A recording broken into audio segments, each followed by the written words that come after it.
Remember that ape-man superhero who fought pollution monsters every week? Spectreman wasn't just another Tokusatsu hero.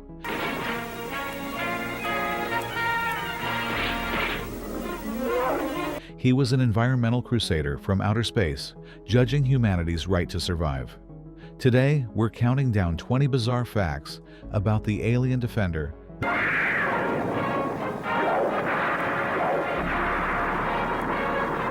that'll make you see those smog-breathing kaiju in a whole new light. It was Japan's answer to the environmental crisis. Spectreman premiered in January 1971, just 8 months after the first Earth Day and during Japan's worst industrial pollution crisis. Spectreman, der Forstus Dominatus. Tokyo's air quality had become catastrophic, with school children collapsing from smog exposure during outdoor activities. The show's creator, Tsuji Ushio, explicitly designed Spectreman as environmental propaganda disguised as superhero entertainment. Every monster originated from pollution, industrial waste, toxic chemicals, radioactive contamination, and human environmental destruction. The show's premise was radical. An alien civilization sent Spectreman to determine if humanity deserved to survive or should be eliminated for destroying Earth. The show had 2 completely different English versions. American audiences saw 2 entirely different dubbed versions with contradictory continuity and character names. The first version aired in 1978 through independent syndication, featuring voice work recorded in Hong Kong with minimal script adaptation. The second version appeared in 1987, completely redubbed with new dialogue, altered character names, and restructured episode order. George, the protagonist, became Dr. Gory in one version and George in another. The villain, Dr. Gory's motivations changed between versions. One portrayed him as evil, the other as misunderstood. Voice actors weren't credited in either version. The transformation sequence took 47 seconds every episode. Spectreman's transformation from human George to his giant alien form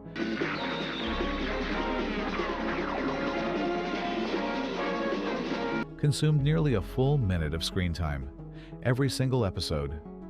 The sequence showed George positioning himself, calling headquarters, receiving permission, executing elaborate hand gestures, then growing to massive size, all in real time without editing shortcuts.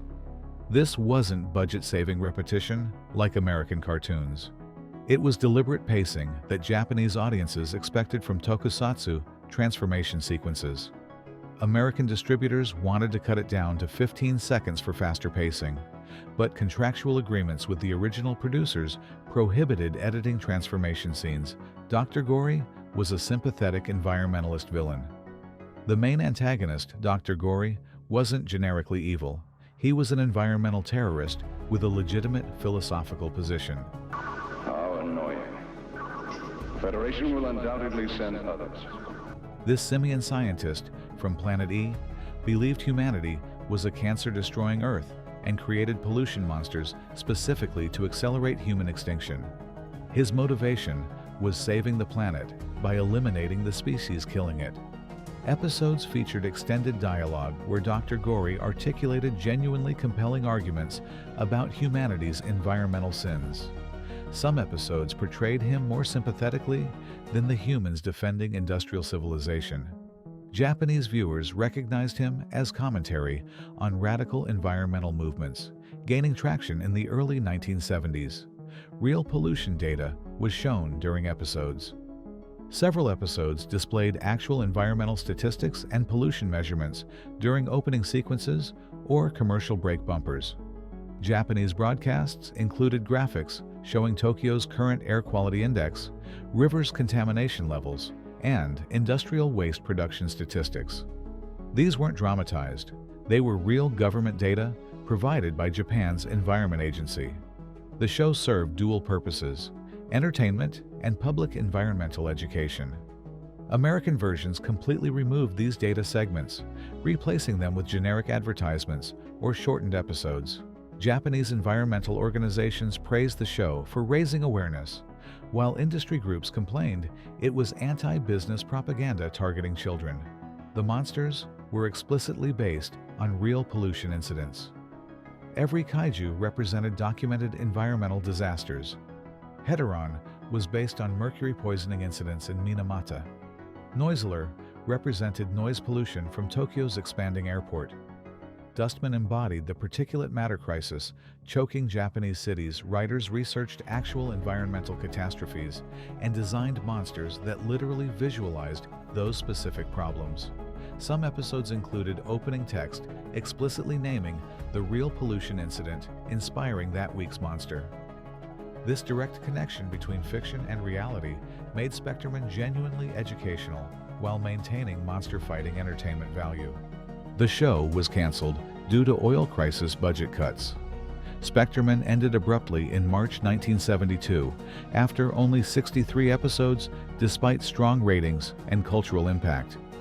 The 1973 oil crisis devastated Japan's economy, forcing production studios to slash budgets for expensive tokusatsu effects. The show required elaborate monster suits, pyrotechnics, miniature cityscapes, and complex optical effects that became financially unsustainable. Producer P Productions attempted continuing with reduced effects budgets, but creator Tsuji Ushio refused to compromise visual quality. Rather than produce inferior episodes, the show ended without proper series finale or narrative resolution. The final episode wasn't written as a conclusion. It simply stopped mid-story. Spectreman's origin was never fully explained. Across 63 episodes, the show never definitively explained where Spectreman came from, why he chose to help humanity, or what criteria determined Earth's survival. George, his human identity, worked for the Pollution Research Center, but his connection to the alien nebula, 71, remained deliberately vague. Some episodes suggested Spectreman was judging humanity on behalf of advanced civilizations. Others implied he was a fugitive, hiding on Earth. The inconsistency wasn't accidental. Creator Tsuji Ushio wanted Spectreman's motivations to remain mysterious and potentially threatening. He told interviewers, children should wonder if Spectreman actually likes humans or is just preventing pollution from spreading beyond Earth. The show featured surprisingly graphic violence. Unlike family-friendly American superhero shows, Spectreman included genuinely disturbing imagery of environmental destruction and monster violence. Episodes showed dead fish floating in contaminated rivers, children hospitalized from pollution exposure, and explicit depictions of industrial accidents killing workers. Monster battles weren't bloodless. Creatures exploded into viscera, buildings collapsed on screaming civilians, and environmental devastation left visible corpses. Japanese broadcasting standards allowed significantly more graphic content in children's programming than American networks. When dubbed for American syndication, distributors heavily edited violence and removed all shots of human casualties. Voice actor Joji Yanami performed all monster sounds. A single voice actor, Joji Yanami, created the vocal sounds for nearly every pollution monster across all 63 episodes.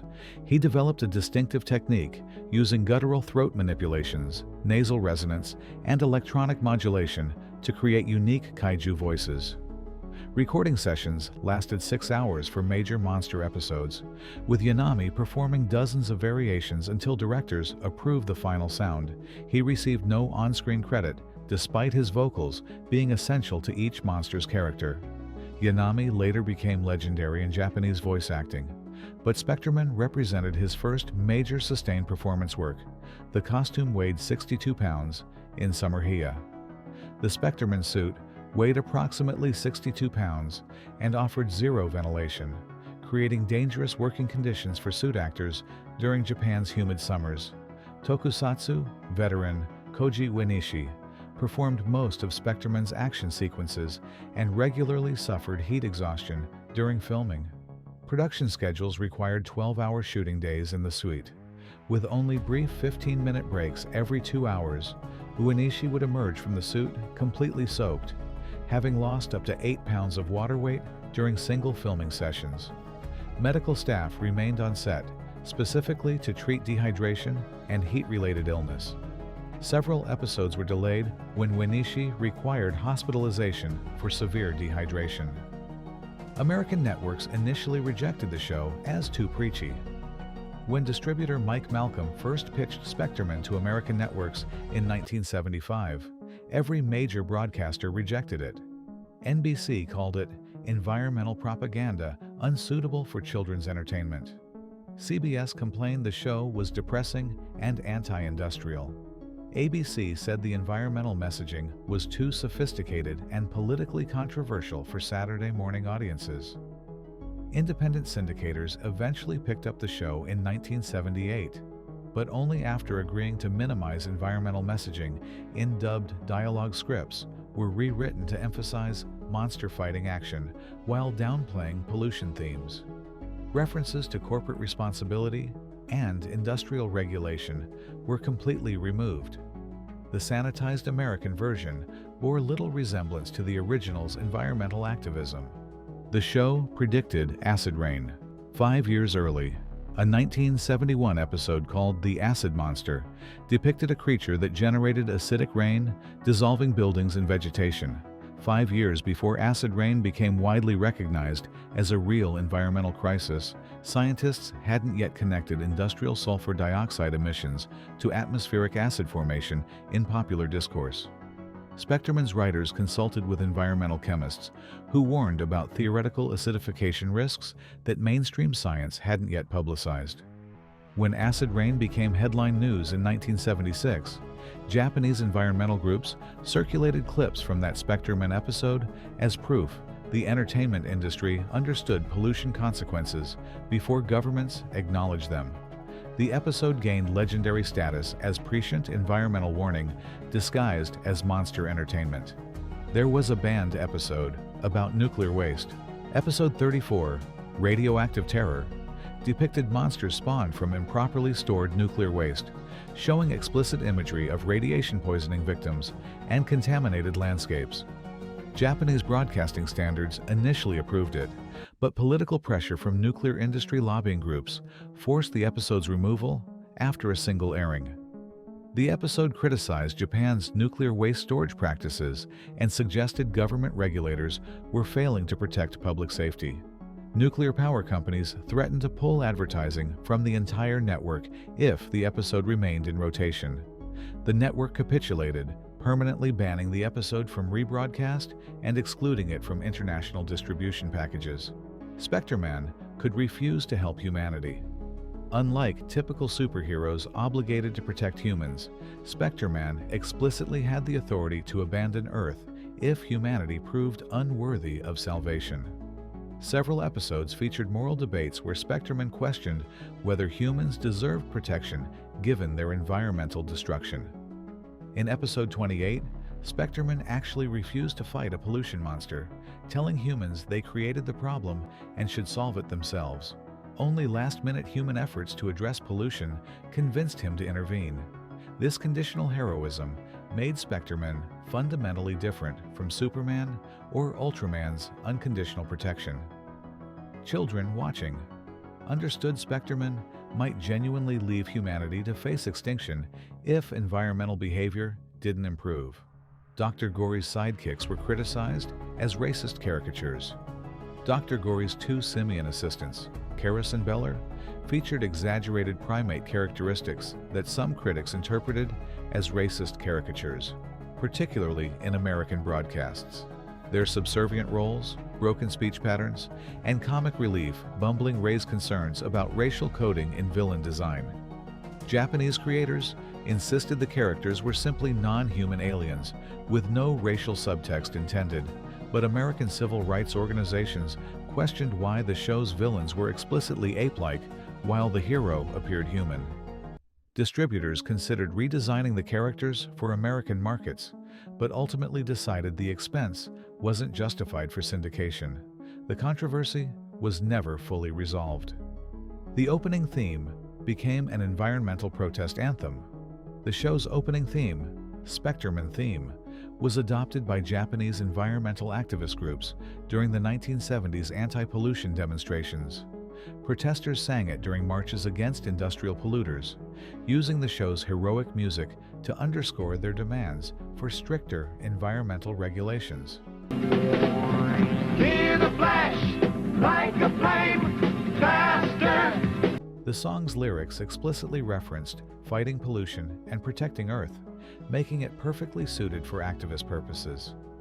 Some factories complained that protesters singing a children's TV show theme undermined the seriousness of labor and environmental negotiations.